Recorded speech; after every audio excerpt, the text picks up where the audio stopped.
I felt like I was wasting my time on Facebook and certain social media outlets, thinking so much about myself and my interaction with my friends and what everybody else might be doing or saying and how I was measuring up.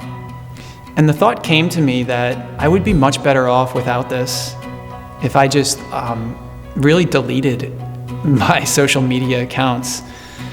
And so on one hand, it was a sacrifice because I kind of let go of a social world that I was very much connected to virtually. But I went ahead anyhow, and I felt such liberation in letting go. And instead of making me think more about myself and those in my own social world, I began to be open to life in countless new ways.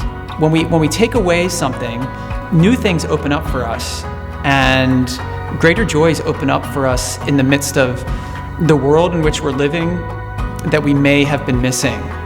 And there's this idea of being obedient to the duties of the moment.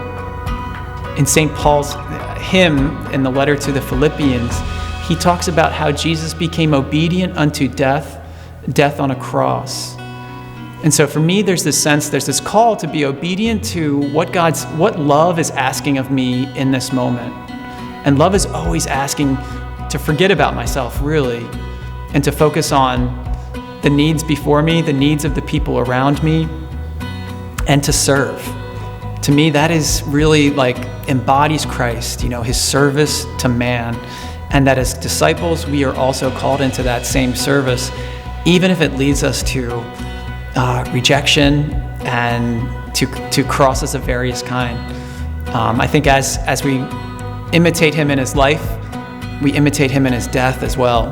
But we also experience, even in this time, something of his own resurrection, which brings a joy and peace that surpass all understanding.